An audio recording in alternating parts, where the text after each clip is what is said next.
Oh fuck, it's horse beef, and that's that. That's the new intro up, and until next video probably. So stay tuned to find out what the next intro is. But I wanted to speak today about Sean O'Malley and his instant reaction to his loss, and cause you know what, I feel like he's taken it like a man. He really has. He's been realistic. He's not making excuses. He's not even making vague excuses like Israel Adesanya did. He's actually being a man about this loss and taking it in a realistic way. So I really did want to cover that and give the man some credit real quick before we move on to the rest of the video. But yeah, trust me guys, this one is not being made with the purpose of shitting on O'Malley. As I said, I would like to give him credit. So let's take a look at his response. Best weight cut. Felt good. No excuses. People, my mom too, she's like, "What? Why? You just weren't the same. Like, what was wrong?" I'm like, "Nothing. I just got beat. There was nothing."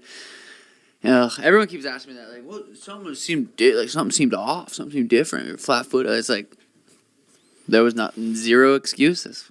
Nothing. Had a good fight camp. Had a good weight cut.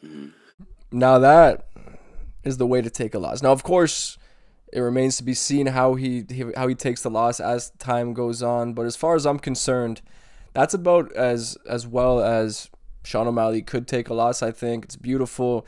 He doesn't leave anything up to the imagination and allude to anything. He just fully accepts the fact that he was bested on the night. Doesn't make any sort of vague remarks towards maybe having an injury or anything. No. He just accepts the loss like a man, and now he can move on, and this is how you improve. So I like this from Sean O'Malley. You know, his mentality in the octagon may not have seemed too strong, but his mental fortitude, you know, in order to fully accept the loss, despite all the shit that he was saying about Merab undermining him in every which way, to admit that he was a better man on the night is something to be appreciated. Definitely were a little lighter than you usually were. Weight-wise, yeah, I was a little bit lighter. I felt like I got out strengthed. Like I knew what to do in certain positions. I just felt like I was he was just stronger. I just felt out strength. I didn't feel like too out skilled, out speed. I felt cardio was good. Yeah, and two of the judges had you win in round 3 and 5. Damn, if I would have won one more and those two judges said it, just one more round. That's weird. That's crazy. Now the weight excuse, maybe you can call that an excuse, sounds like a bit of an excuse from Tim Welch, or at least he's setting up Sean O'Malley to make an excuse, but he doesn't bite on that. Once again, credit to him, but although it's not super explicit from Tim Welch, maybe he is just pointing out the fact that he went in lighter, right? Just for the sake of pointing out that fact. But that is a strange thing to think about O'Malley, because come to think of it, he did look bigger against Aljo than he looked against Merab. So if that was deliberate, it was definitely a weird choice to go in there lighter against a heavy grappler, but maybe that was for the sake of maybe a better gas tank. But then again, even if Sean O'Malley went in there bigger, I don't think it would have made much of a difference. Maybe it would have actually played into Merab's hands a little bit more when it comes to gassing O'Malley out, but it also could have helped him in defending some of those takedown attempts. And to touch on what he said about the fight being close, I guess he didn't say it was close, but he kind of alluded to it by saying that you won 2 rounds on 2 judges' scorecards. So yes, Sean O'Malley, in fact, was 1 round away from given a robbery decision, because he sure as hell did not win 2 rounds in this fight the way I saw it. But yeah, it is what it is at the end of the day, right? Gas tank that you had him hurt in the fifth round, dude. That stings. That stings. It definitely fucking stings. But yeah, that really must be an awful feeling, knowing that you had an opportunity to end the fight there. But that's something for Sean O'Malley to build off of in the future if they eventually do get a rematch. Although, when I think about it, you know, Sean O'Malley talking about taking like 9 or 10 months off, and, you know, thinking about Merab Dvalishvili kind of getting into his mid-30s, really. Like, he's not, like, he's maybe in his prime, but he's not too far away from exiting that prime. So I'm hoping that Merab stays active and keeps going. But yeah, it's a weird call unless Sean O'Malley has like a serious injury to really recover from.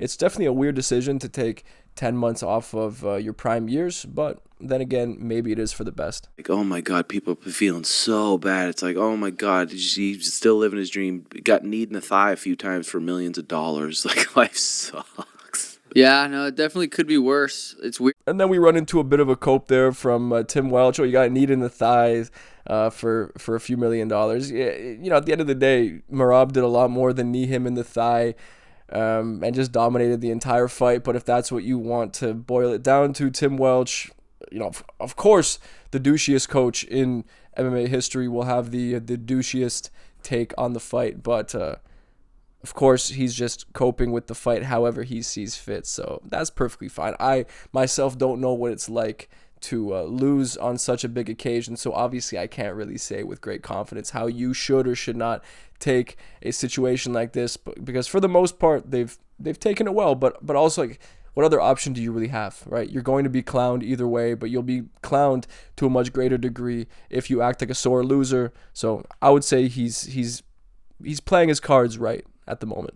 But now I would like to get in to the ultimate reason why I'm making this video in the first place, and that is just to maybe just have a laugh at this Schmitty guy. And because listen, I don't watch the Sugar Show podcast. I don't watch any of that shit generally. Like, I've never actually seen a full episode. I've seen clips here and there, so I don't know the lore of the Sugar Timbo, whatever it's called, podcast. I'm not too sure.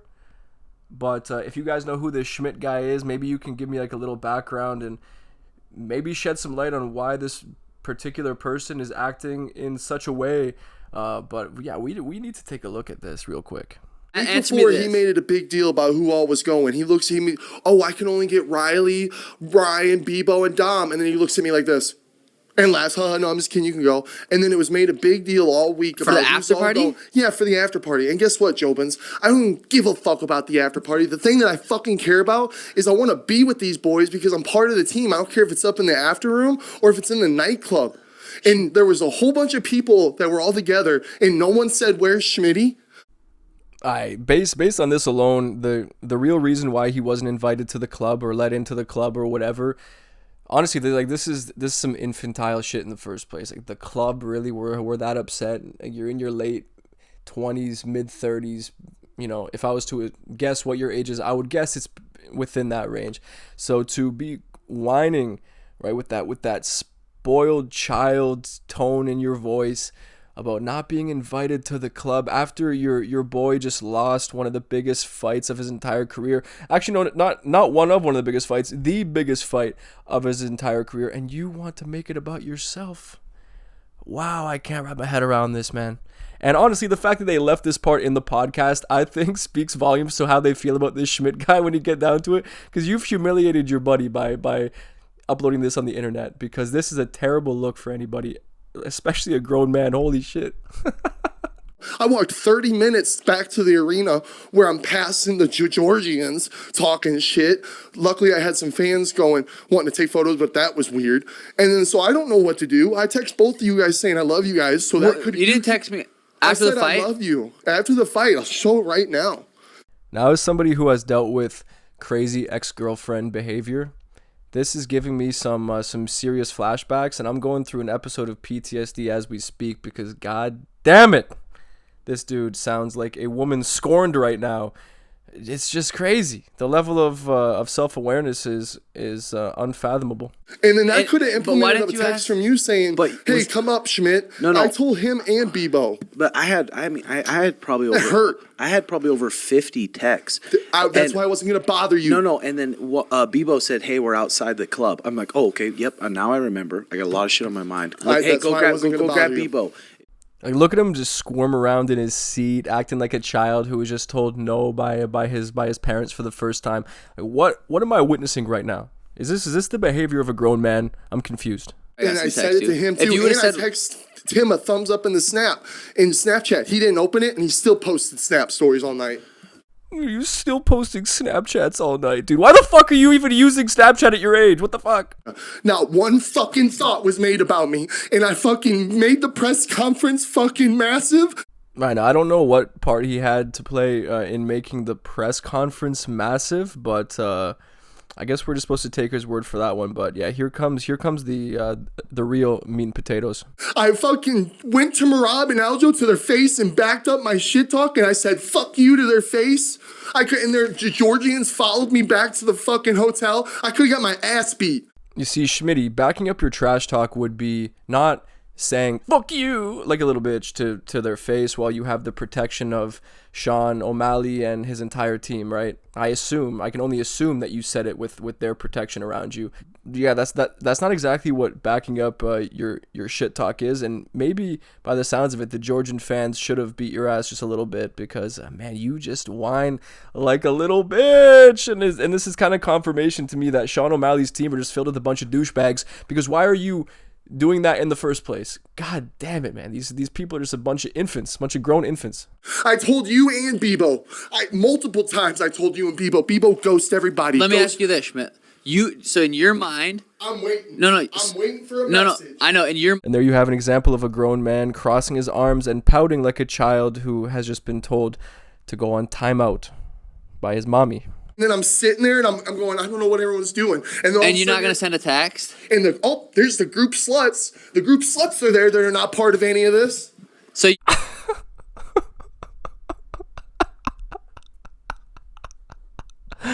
We're busy. I knew you guys Then were why busy. are you That's so not it at all. I told two people multiple times all week. So it's Bebo. Oh, Bebo, dude, why didn't you invite Schmitty to the club, man? You fucked up. our fault that you aren't priority number one. Not priority number one. I was never about priority number one. I didn't know what to do. Oh, I didn't know what to do. I saw you guys with the group sluts. And then there were all these Georgians talking shit, and I could have been killed. Because I didn't know. I understand you didn't.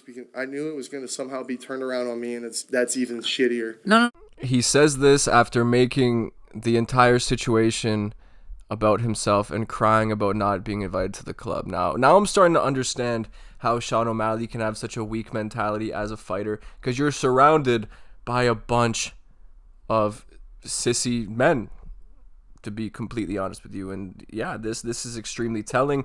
But those are my overall thoughts. I kind of just wanted to give Sean some credit and then also poke fun at this Schmitty guy, because he is absolutely deserved of being shit on just a little bit for this embarrassing showing, I have to say, on Sean O'Malley's podcast. And yeah, once again, I just want to ask the question of why the hell would Sean O'Malley or his team or whoever is responsible for Sean's YouTube channel, like why would you post this video? Because you've just made Schmidt look like an absolute tool bag, and it's going to be very hard to repair his reputation if he ever had a reputation to begin with. But anyway, guys, I appreciate you watching like always, and I'll see you on the next one.